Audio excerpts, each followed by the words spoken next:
Boletín electrónico de información sobre el fenómeno de las sectas y la nueva religiosidad. Disclaimer: algunas opiniones en los artículos podrían no ser católicas y estar en contra de la doctrina de la Iglesia, se recomienda discreción y discernimiento. 1. Madrid acogerá un evento internacional de promoción de la nueva era. Fuente: Religión Confidencial.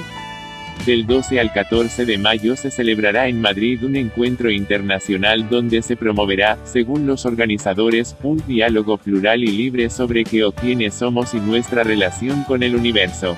Se ofrecerán también clases de yoga y meditación.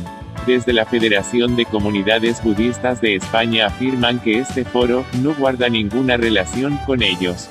Y desde la Red Iberoamericana de Estudio de las Sectas, RIES, advierten de que se trata de un escaparate significativo de la New Age, una nueva espiritualidad basada en el sincretismo y relativismo. Lo cuenta el medio digital español Religión Confidencial. Se trata de Being One Forum, el mayor evento de desarrollo personal de Europa, según reza su eslogan. En este evento se ha invitado a 16 autores best-sellers nacionales e internacionales que también hablarán sobre nuestra relación con el universo.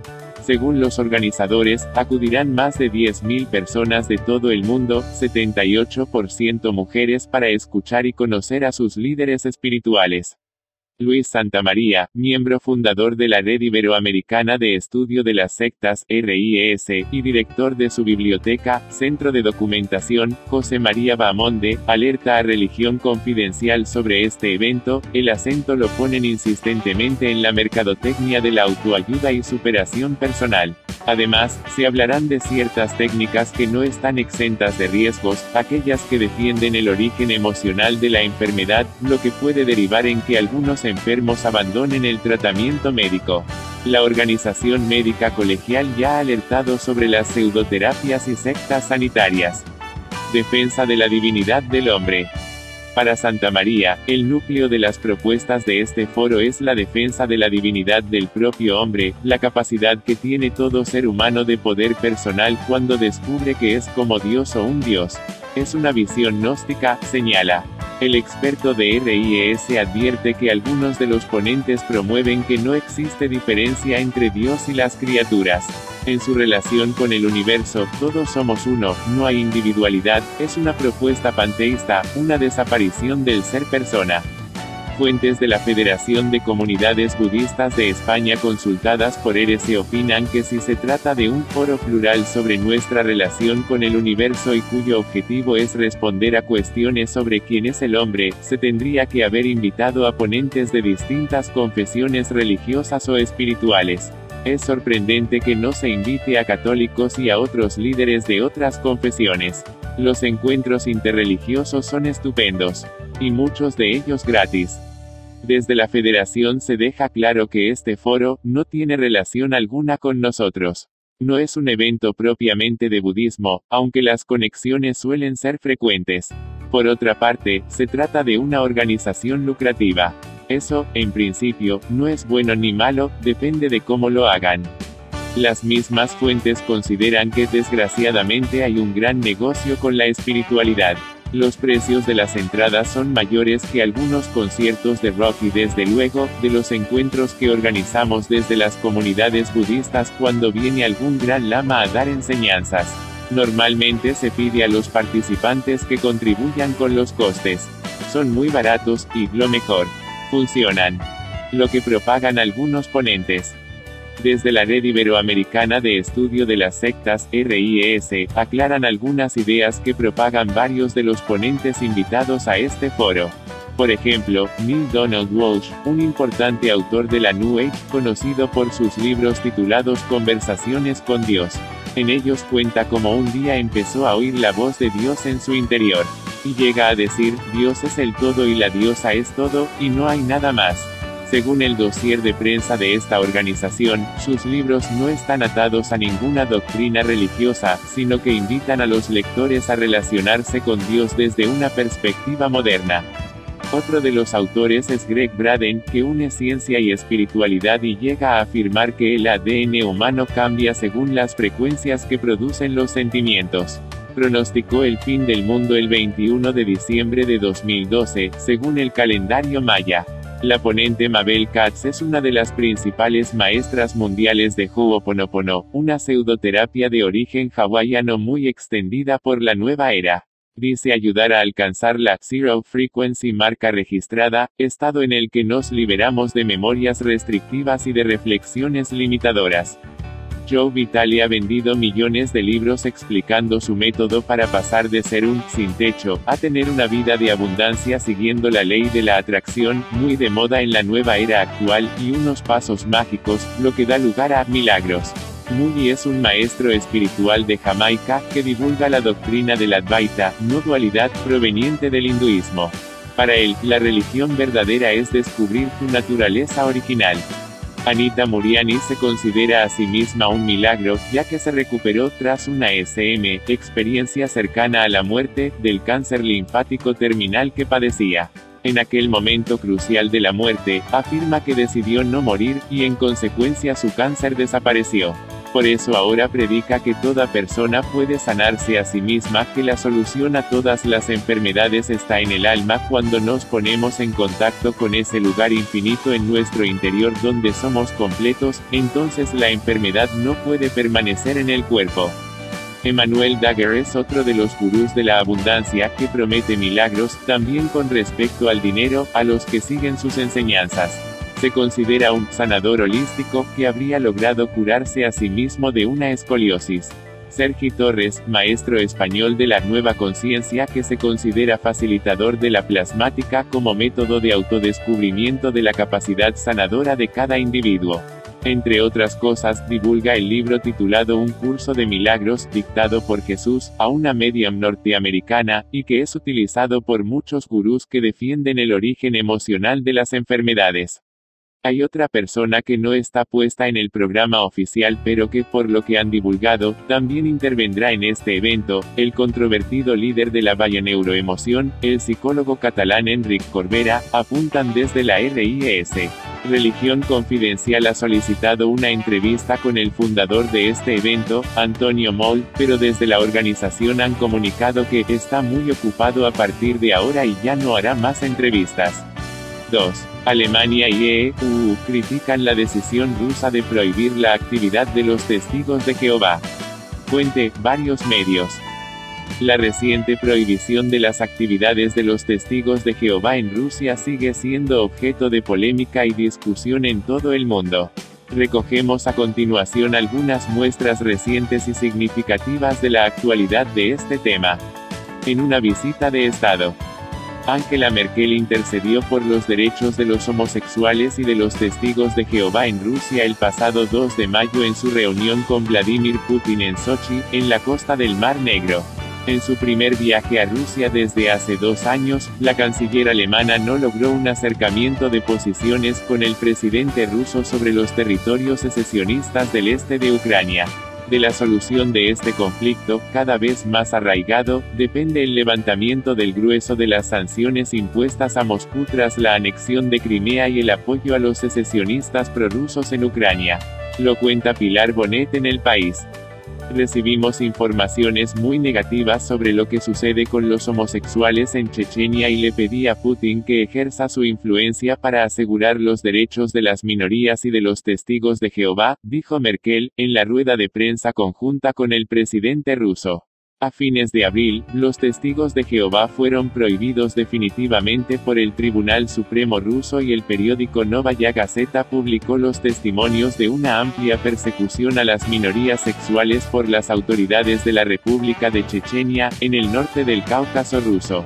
La alusión de Merkel no encontró apoyo público en el líder del Kremlin, quien se pronunció con vehemencia contra los intentos de otros países para influir en la vida política rusa, directamente y a través de las organizaciones no gubernamentales. Críticas desde los EU. La Comisión de EU sobre Libertad Religiosa Internacional, USCIRF, ha incluido a Rusia en la lista de países que violan la libertad religiosa. Lo ha hecho después de que el país eslavo catalogara a la Organización de los Testigos de Jehová como extremista, tal y como atestigua el informe anual de la organización estadounidense. Informa de ello el medio ruso Sputnik News. El informe de este año recomienda que el secretario de Estado de Estados Unidos incluya a Rusia en la lista de países que preocupan especialmente en relación con el uso de la ley contra el extremismo como herramienta para la limitación repetida de diversas religiones. En el último caso, se trata de los testigos de Jehová, sostiene el informe. Sputnik conversó con Igor Zagarin, candidato a doctor en filosofía, para averiguar cómo llegó a esta conclusión la comisión estadounidense. Zagarin opina que las relaciones de las autoridades de Rusia y varios otros países del mundo con los testigos de Jehová han sido complicadas desde hace mucho tiempo y la actividad de la organización se ha suspendido en varias ocasiones. No obstante, la prohibición de hoy en el territorio de Rusia se ha convertido en un pretexto para intervenir en los asuntos del país eslavo. En el actual contexto político, cuando Rusia es objeto de crítica, la libertad religiosa es una de las herramientas más cómodas, observa Zagarin. Esta herramienta sirve también para ejercer presión en el presidente de EU, Donald Trump, según el filósofo. El mandatario estadounidense ya ofreció a los testigos de Jehová trasladarse al país norteamericano en caso de que sea necesario. Zagarin opina que Rusia no debe responder a las acusaciones que provienen de EU al respecto. No vale la pena responder. Las acusaciones no van a parar. Es una potente organización global que seguirá ejerciendo influencia en diversas instituciones políticas, puesto que dispone de serios recursos financieros. Por lo tanto, la presión continuará, concluye. 3. Argentina, investigan a 2 testigos de Jehová por abusos sexuales a menores. Fuente, Entre Ríos Ahora. La justicia argentina investiga la denuncia de 2 jóvenes que dicen haber sido abusadas cuando eran niñas por 2 siervos ministeriales de los Testigos de Jehová de Santa Elena, según informa Gonzalo Núñez en el medio Entre Ríos Ahora. Las denunciantes son 2 jóvenes mujeres de 21 y de 18. Ambas hicieron público en la red social Facebook que cuando tenían entre 10 y 13 años fueron manoseadas y abusadas por 2 siervos ministeriales de los Testigos de Jehová.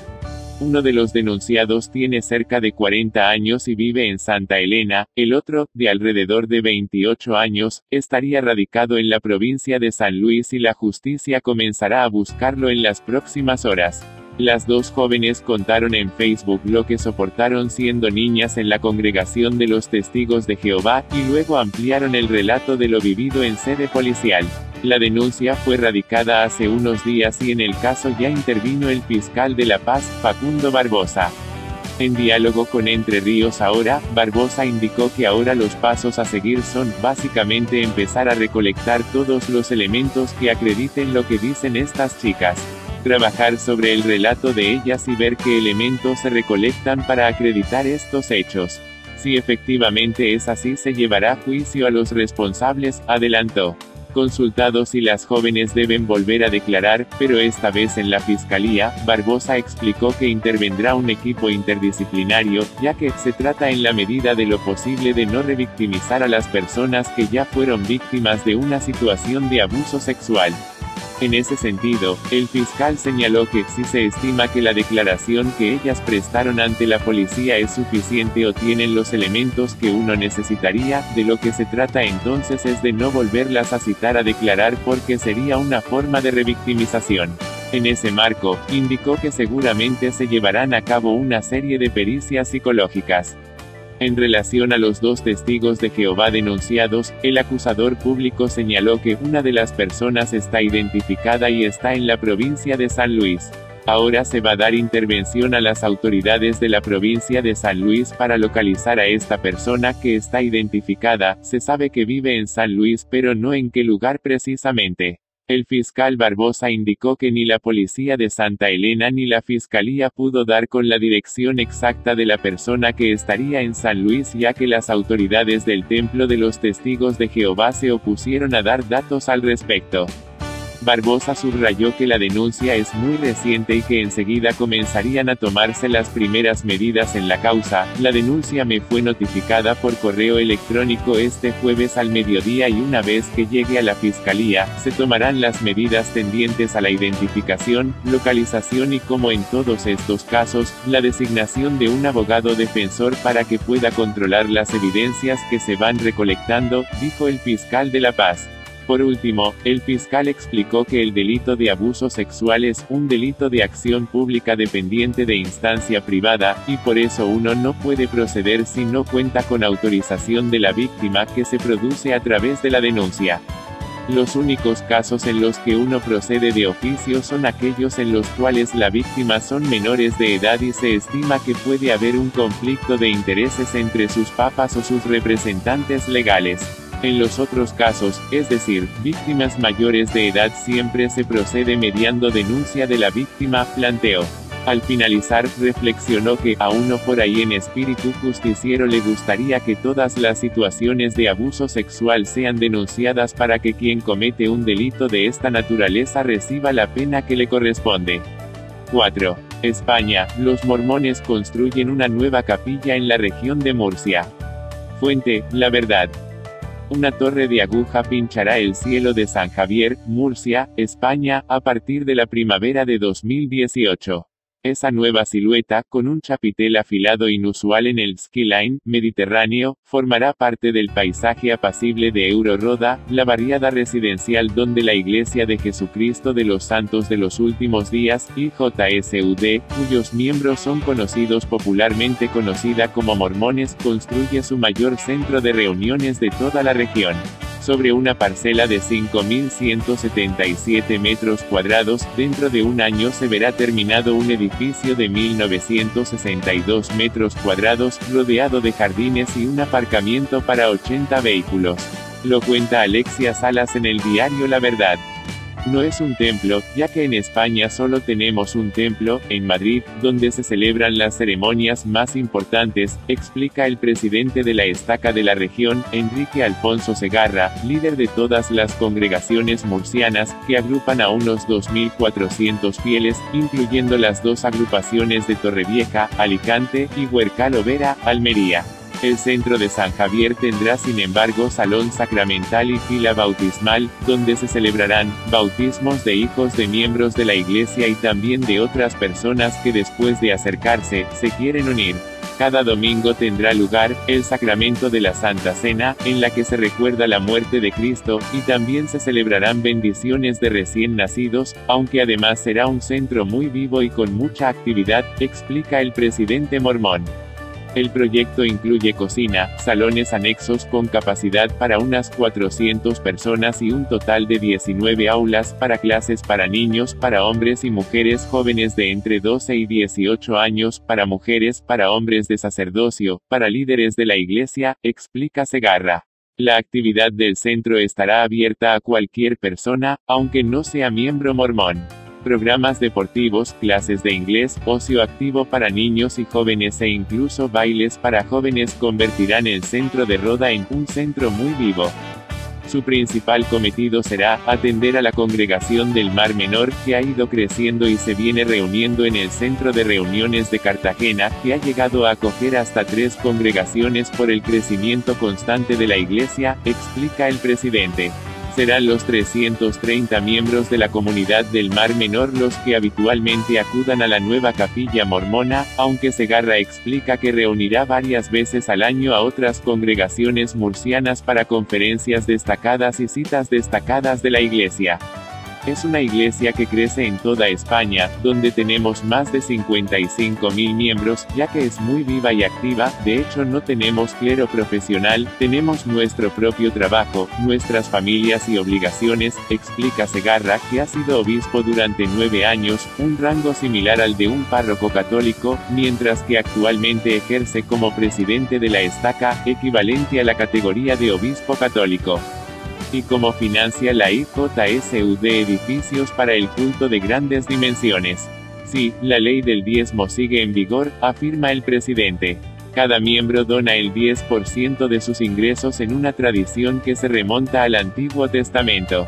Por eso somos autosuficientes e independientes de cualquier gobierno y no estamos condicionados, ya que todo lo que hace la Iglesia es soportado por sus miembros, argumenta Segarra. Los mormones creen que, a cambio, el Señor nos bendice por nuestro sacrificio y, aunque es complicado para algunas personas, sobre todo en situaciones económicas difíciles, forma parte de la fe que es nuestro estilo de vida. El líder mormón asegura que tenemos historias espectaculares de personas que, a pesar de tener dificultades, han aportado y después han sido bendecidas, como se lee en el libro de Malaquías: el Señor abrirá las ventanas de los cielos y derramará bendiciones hasta que sobreabundan. De la constancia mormona hablan algunas de sus ceremonias, como la del sellamiento del matrimonio para la eternidad, porque aquí no se acaba todo, según expone el presidente, pero sobre todo de una de las labores más colosales emprendidas por el hombre que partió a finales del siglo XIX de los mormones, iniciaron la recopilación de datos que permitiera reconstruir la historia familiar de toda la humanidad hasta Adán y Eva, recomponer la cadena de ancestros y hacer posible una evangelización retrospectiva. Reunieron tal cantidad de datos microfilmados de padrones, pintas de mozos, registros civiles, censos y bautismos que excavaron un túnel de 200 metros bajo una montaña de granito en el estado, en una cripta que los protegerá ante catástrofes nucleares, en el estado de Utah, una de sus principales bases en el mundo. El volcado de datos en Internet permitió que cualquiera pueda ya consultar el archivo familiar de la humanidad de forma gratuita. 5. Cienciología inaugura un nuevo centro en Miami con un coste de $15 millones. Fuente: varios medios. Una ceremonia de inauguración con corte de cinta de una organización religiosa pocas veces atrae una gran atención por parte de los medios de prensa. Pero la celebración de la apertura de un enorme centro nuevo de la Iglesia de la Cienciología en Coconut Grove, Miami, Florida, el pasado 29 de abril fue una excepción, según informa René Rodríguez en el Nuevo Herald. El alcalde de Miami, Tomás Regalado, estuvo entre los 2.000 asistentes, solo por invitación, en la instalación de 50.000 pies cuadrados. También estuvieron presentes el ex representante federal Lincoln Díaz, Ballard y David Miscavige, el polémico líder de la cienciología, quien ha sido acusado de usar violencia física contra algunos de los miembros de la iglesia. El alcalde los defiende. Regalado dijo que la cienciología se le acercó hace varios meses con los planes del edificio, que fueron aprobados puesto que cumplían con todos los requisitos de zonificación. Ellos ofrecieron hacer proyectos voluntarios que podrían beneficiar a la ciudad, dijo Regalado. Es un bello edificio y es una inversión enorme. También me informaron de que, a través de su fundación, ellos están ayudando a los disidentes en Cuba.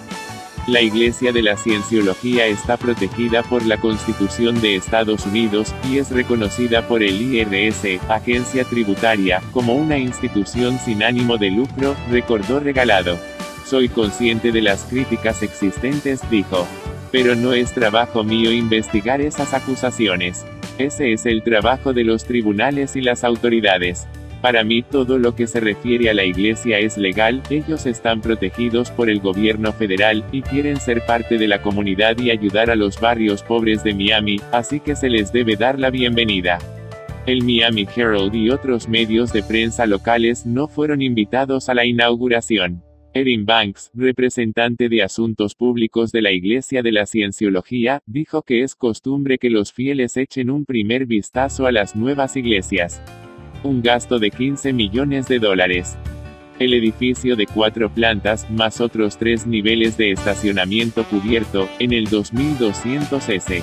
Dixie HWY, fue comprado por la secta en el año 2012 por $7 millones y completamente renovado por otros 8 millones. La instalación, rediseñada por la firma arquitectónica Hensler, cuenta con una capilla equipada con todos los recursos modernos, casetas de multimedia interactivas, salas de consejería y un café. La inauguración del nuevo centro es parte de una expansión internacional y sigue a recientes aperturas de iglesias en Oakland y Tokio, entre otras ciudades.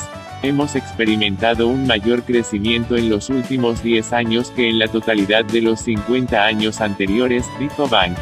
Esa expansión requería una nueva instalación en Miami. Antecedentes y polémica. El nuevo edificio se une a la ya existente Iglesia de la Cienciología en Florida, que se estableció en 1957 en el 120 Giralda Ave, en Coral Gables. El portavoz de la Cienciología Nick Banks dijo que la base de miembros en Miami es de más de 10.000, aunque es difícil dar cifras exactas de su membresía. Una encuesta del sondeo estadounidense de identificación religiosa calcula un total de 25.000 cienciólogos en los EEU. Erin Banks dijo que el nuevo edificio estará abierto los 7 días de la semana y usará un personal de 165 voluntarios de la iglesia, quienes recibirán compensación monetaria por sus servicios. La Iglesia de la Cienciología, cuyas oficinas centrales están en Clearwater, en el mismo estado, ha sido objeto de polémica por supuestas violaciones de derechos humanos y maltrato a sus miembros. Lawrence Wright, autor del libro Going Clear, Scientology, Hollywood and the Prison of Belief, traducido al español como Cienciología, Hollywood y la prisión de la fe, publicado en 2013 y más tarde convertido en un documental de HBO Films, rememoró los abusos institucionalizados, tanto físicos como psicológicos, a los miembros de la secta. La Cienciología fue fundada en Ron Hubbard, escritor de novelas de ciencia ficción, quien mezcló la espiritualidad y la tecnología en un sistema de creencias que dependía de principios científicos para guiar a sus seguidores. Banks dijo que la nueva instalación de Miami es una iglesia ideal, lo que significa que es lo bastante grande como para acomodar reuniones y eventos que no tengan que ver con la cienciología. Todo en esta instalación está disponible para el uso de la comunidad, dijo ella. Queremos que esta iglesia se convierta en un centro para Miami, y además de nuestros programas existentes de educación antidroga, derechos humanos y moral, queremos que las personas nos traigan las iniciativas de su comunidad y se asocien con nosotros. Nunca pensé que habría tanta controversia. En la tarde del 29 de abril se podían escuchar canciones jubilosas que salían de la capilla, donde se estaba celebrando un servicio religioso.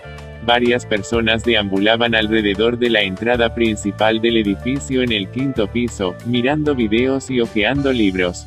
Un metro funcional, un artefacto religioso de la cienciología que se usa para diagnosticar la angustia emocional o mental de las personas, estaba a la vista. Ellos son considerados oficialmente una religión, dijo Regalado. No podemos decir que no a algo que está protegido por la Constitución. Trajeron a muchos voluntarios a esta ciudad, y siempre estamos buscando gente que quiera hacer algo bueno sin pedir nada a cambio.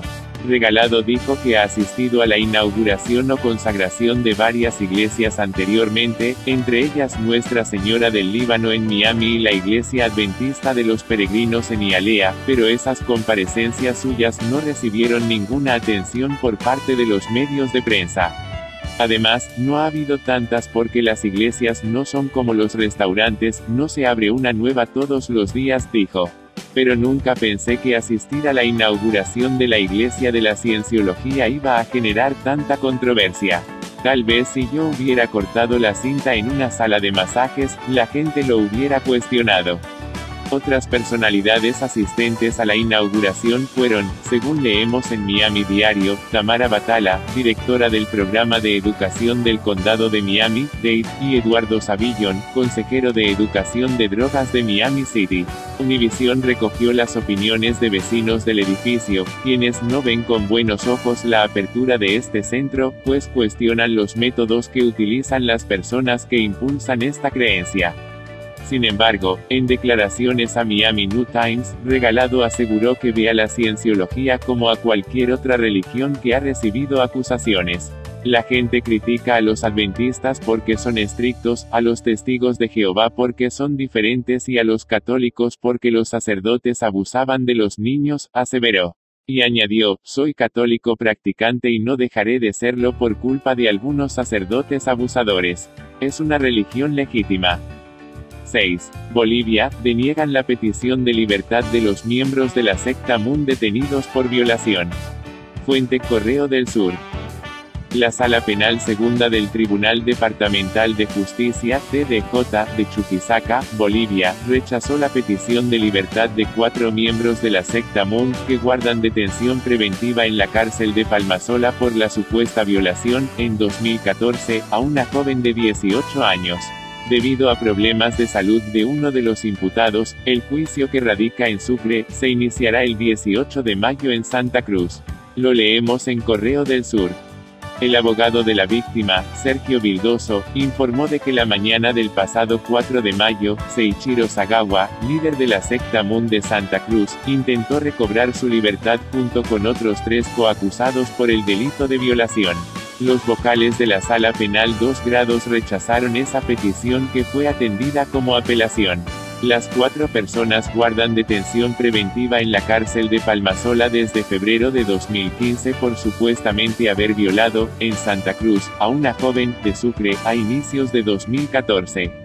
De forma paralela, los acusados intentaron la inhibitoria del Tribunal de Sentencia N grado 3 del TDJ de Chuquisaca para que no conozca la causa y la misma radique en Santa Cruz, pero fue negada por un tribunal de la ciudad cruceña, aunque apelaron esa decisión. El juicio radica en Sucre porque la víctima presentó denuncia en esta ciudad. Los hechos. Vildoso recordó que a inicios de 2014, una joven de 18 años fue captada por la Federación de Jóvenes, que resultó siendo una organización de culto religioso de la secta MUN, una corriente que viene de Asia. Fue adoctrinada, manipulada y engañada, dijo, para luego ser trasladada a Santa Cruz y violada en un rito de iniciación. Debido a su estado de inconsciencia, estaba sedada, fue internada en la clínica INCOR de Santa Cruz y después trasladada a Sucre, donde contó lo ocurrido a sus padres. Debido a que el líder de la secta clínicamente comprobó que no puede viajar a ciudades con altura superior a los 2000 metros sobre el nivel del mar, el Tribunal de Sentencia N grado 3 decidió iniciar el juicio en Santa Cruz el jueves 18 de mayo y continuar el 19. En estas 2 jornadas, se espera la presentación de los alegatos iniciales y la producción probatoria con el Ministerio Público. 7. Argentina, un asesinato, un incendio y el narcotráfico, vinculados al culto Umbanda. Fuente, varios medios.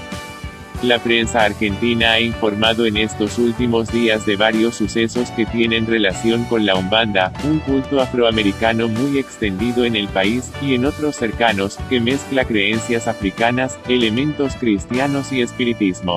Recogemos a continuación, por orden cronológico, dichos sucesos.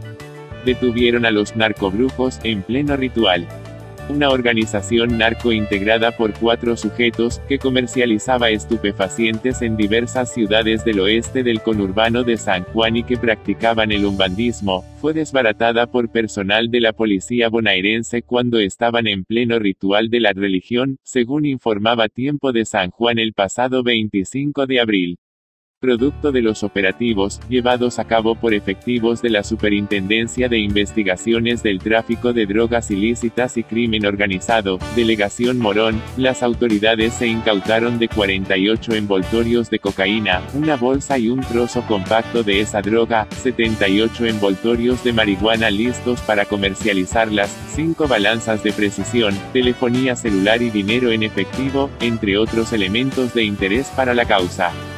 Según informaron los agentes, la investigación que permitió desarticular esta banda narco comenzó en noviembre de 2016. Este trabajo investigativo, que incluyó toma de placas fotográficas, filmaciones, seguimiento encubierto y la intervención de 3 líneas telefónicas, permitió individualizar a los responsables de la actividad ilícita y los domicilios que frecuentaban y utilizaban para fraccionar la droga. Una vez identificados los sujetos, la policía con aval judicial, montó los operativos que posibilitaron las respectivas capturas y el secuestro de las sustancias estupefacientes. Los investigadores aclararon que uno de los procedimientos fue en un templo umbanda que los sospechosos usaban para practicar la religión, y para fraccionar la droga. De hecho, cuando la policía irrumpió en el lugar, los acusados se encontraban en pleno ritual con animales sacrificados que estaban en el suelo. Los 4 sujetos quedaron a disposición de la UFI número 09 a cargo de Luis González y del Juzgado de Garantías número 05, a cargo de Ricardo Julio Fraga, ambos del Departamento Judicial de Morón.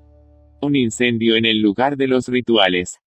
Por otro lado, una llamada telefónica cerca de las 8:30 del pasado 29 de abril alertó al Cuerpo de Bomberos de la Policía de la provincia y personal de la Comisaría Seccional Quinta sobre un voraz incendio en una vivienda ubicada en el barrio Jorge Newbery de Santiago del Estero, tal como leemos en Nuevo Diario.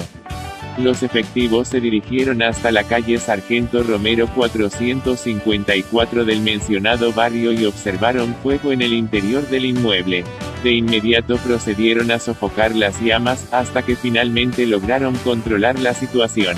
Posteriormente, peritos de la División Criminalística efectuaron los trabajos de fotografía y planimetría con el fin de investigar las circunstancias en que se produjo el foco ígneo y poder determinar si se trató de un incendio intencional o accidental. Según fuentes policiales, la vivienda se encontraba sin moradores, puesto que la propietaria, identificada como Estela Zamudio, falleció hace varios años. Sin embargo, cuando el cuerpo de bomberos ingresó en el inmueble para controlar las llamas, observó que había numerosos elementos utilizados para realizar rituales, por lo que se presume sería usada con esos fines. De acuerdo con el relato de varios vecinos, durante todo el día, especialmente en horas de la noche, es habitual escuchar ruidos extraños en la morada como si alguien barriera, pero al asomarse, no se ve a nadie. Efectivos policiales confirmaron que la entrada a la vivienda consta de una verja con portón, la cual se encuentra protegida con candado. Sin embargo, la puerta de acceso al interior tenía signos de haber sido violentada. Hasta el momento se desconocen las causas reales que podrían haber provocado el incendio, por lo que continúan las investigaciones de rigor. Adolescente asesinada presuntamente en un rito.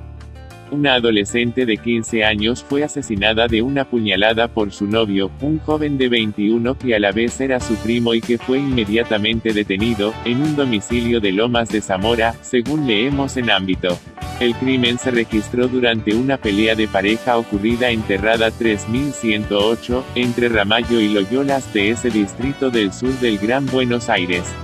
La víctima del asesinato fue identificada como Aldana Álvarez, quien recibió una profunda herida de arma blanca en el abdomen, lo que provocó su muerte casi en forma instantánea, informaron fuentes policiales. La policía acudió al lugar tras una llamada al sistema de emergencias 911 en el que la madre de la adolescente alertaba sobre una pelea en el que había sido herida la menor por su pareja, ocurrida en los fondos de su propiedad, donde residían. Cuando efectivos de la Comisaría Séptima de Villa Centenario acudieron al lugar, hallaron a Aldana ya fallecida y junto al cuerpo, a su novio, quien fue inmediatamente detenido y llevado a la seccional. Si bien algunas informaciones periodísticas habían relacionado el hecho con el rito Umbanda, portavoces policiales las adjudicaron a una propiedad lindera en el que se practican ritos de ese culto, pero no se había encontrado vínculos de esa actividad con el hecho. Sin embargo, en el Diario Sur leemos que el presunto asesino, Miguel Medina, la habría apuñalado en el estómago en el Santuario del Chelo, un templo umbanda. Medina fue detenido en la Comisaría Séptimo de Lomas de Zamora y se está investigando si esto fue parte de un ritual, en el que el joven la habría matado a forma de sacrificio. En algunos medios se añade que se trataba de un pai trans. 8. Debate sobre la libertad religiosa por la persecución de los ahmadíes en Argelia. Fuente, F. Considerada herética, la minoría musulmana ahmadiyya sufre la persecución en la mayoría de los países en la que está implantada, desde la India, donde fue fundada por Mirza Ghulam Ahmad en 1889, hasta las regiones del centro de Argelia.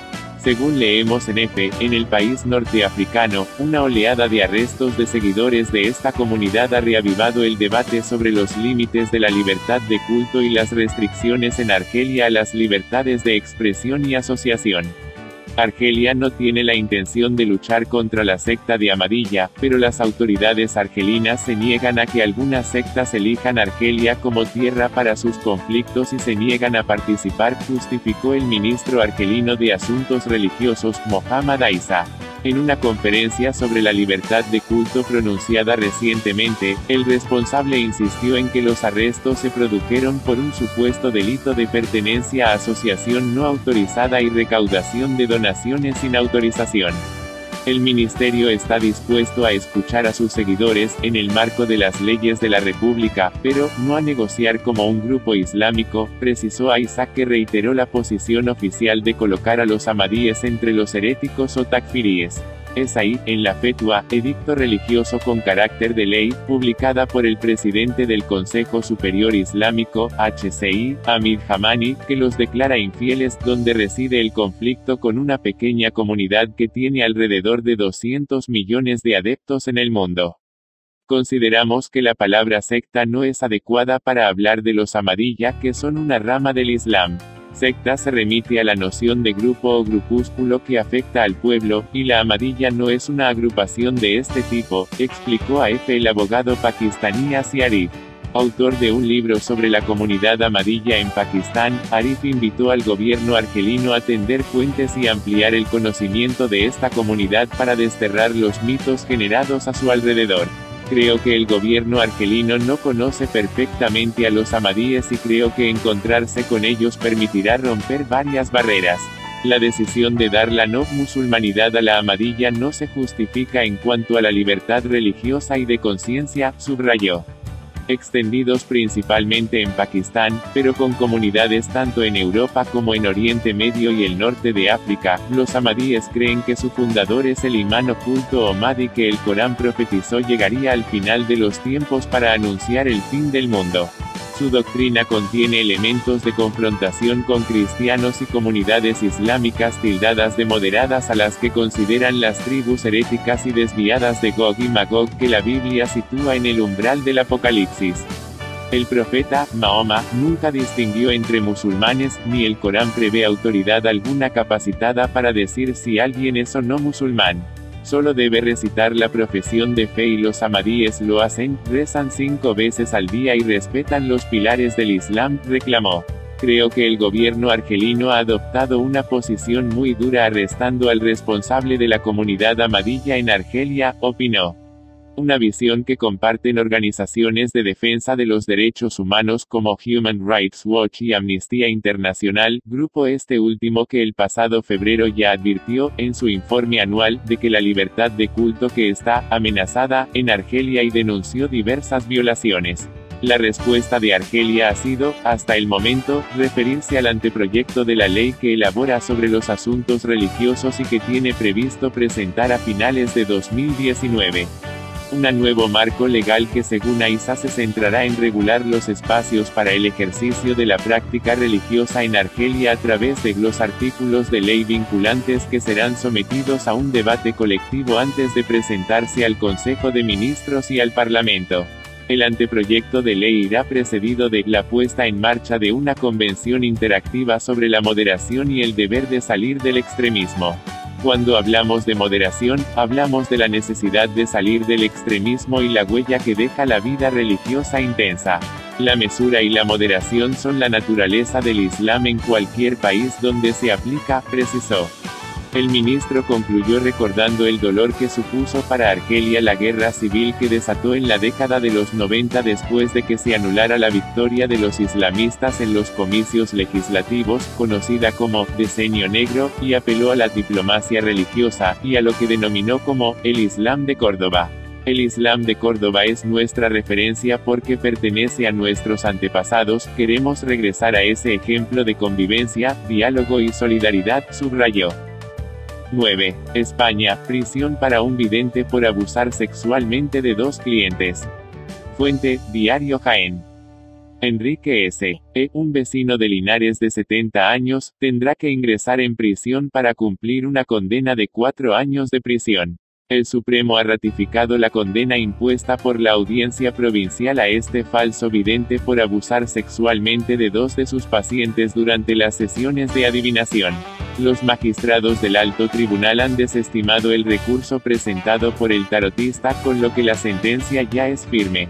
El hombre utilizaba su gabinete como tapadera para sugestionar a mujeres que acudían a la consulta y realizarles tocamientos libidinosos con la excusa de limpiarlas de malas energías. Lo cuenta Diario Jaén.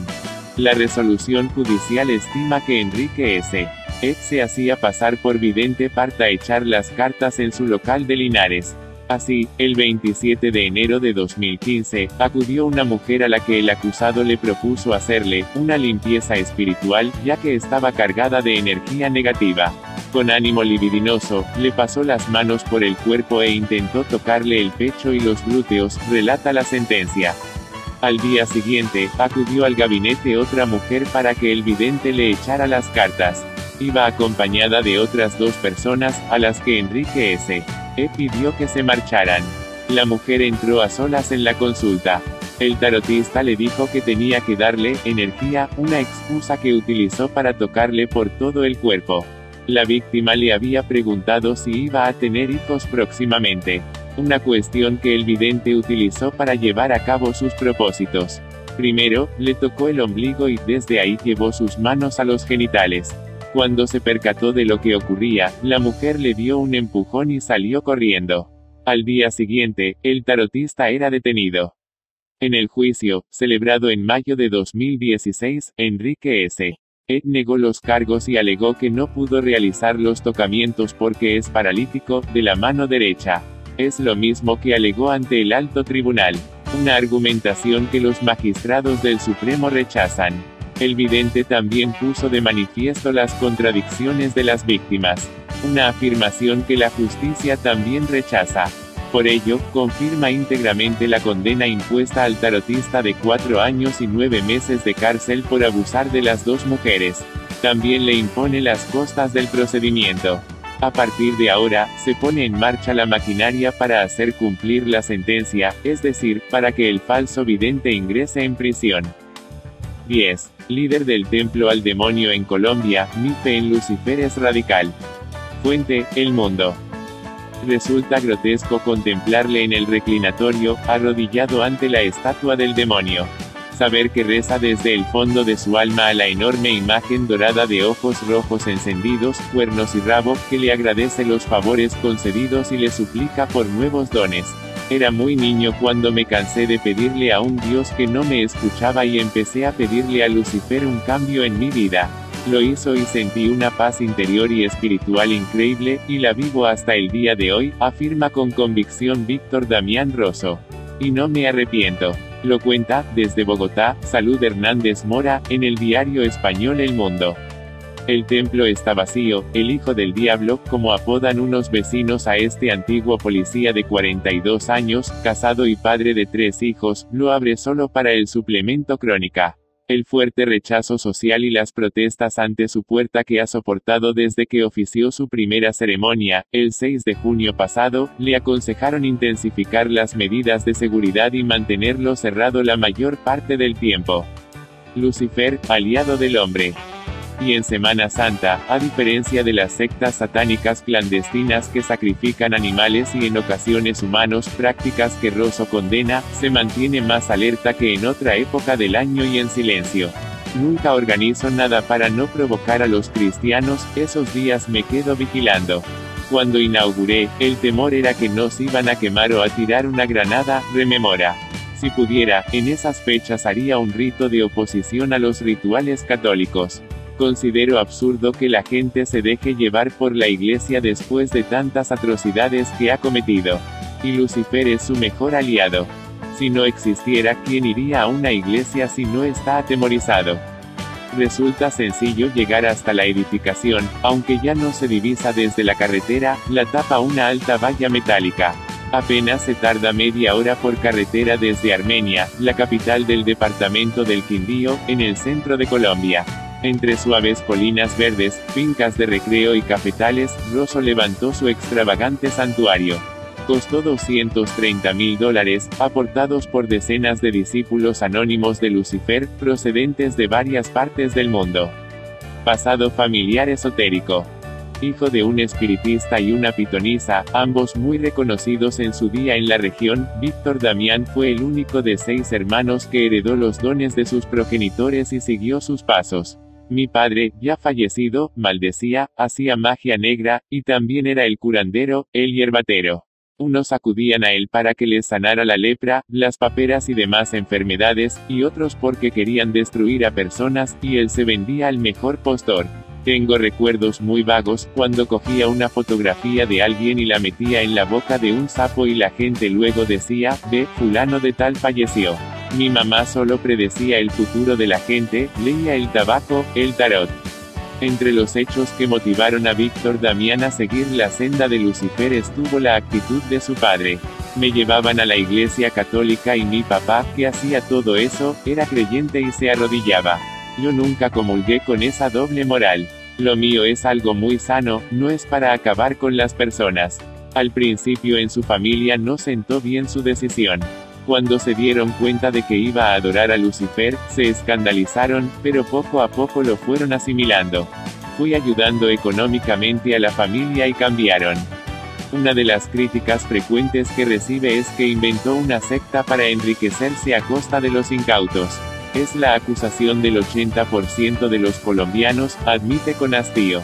Me han pedido que me vaya del pueblo, que no soy bienvenido en la región. Personas me tiran desde el carro coche, medallas religiosas, otros, cuando llegan a la portada, empiezan a caminar de espaldas, otros lanzan agua bendita. Tanto que mandé poner un aviso, si va a arrojar medallas, que sean de oro. En su defecto, que sean billetes de $100. Y si quieren que me vaya, les vendo, apunta con sorna. Magia negra, espiritismo, o hija. Es un hombre tranquilo, de ademanes educados.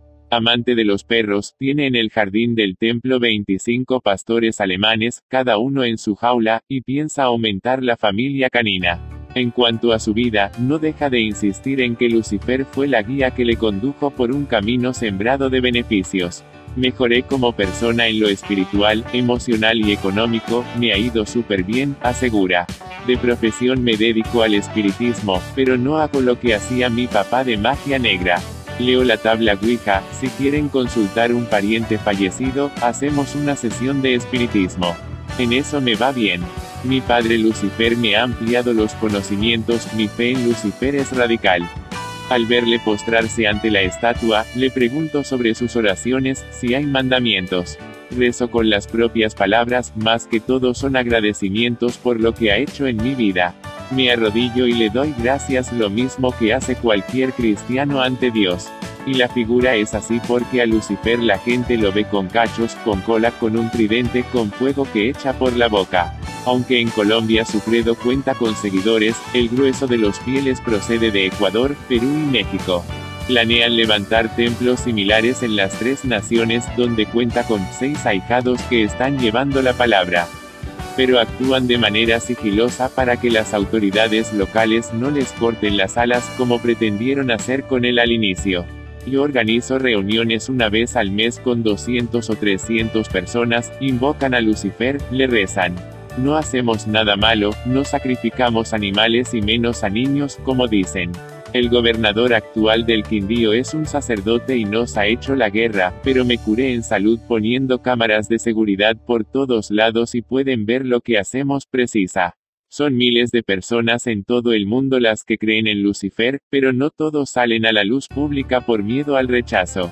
Nosotros creemos en el amor, la libertad, la familia, el hogar, la democracia, la paz. La RIES es una red de expertos y estudiosos católicos sobre el fenómeno sectario y la nueva religiosidad, presentes en España y Latinoamérica, y abarcando las zonas lusoparlantes. Pretende ofrecer, también con este boletín informativo, un servicio a la Iglesia y a toda la sociedad. La RIES no se responsabiliza de las noticias procedentes de otras fuentes que se citan en el momento debido. La RIES autoriza la reproducción de este material, citando su procedencia.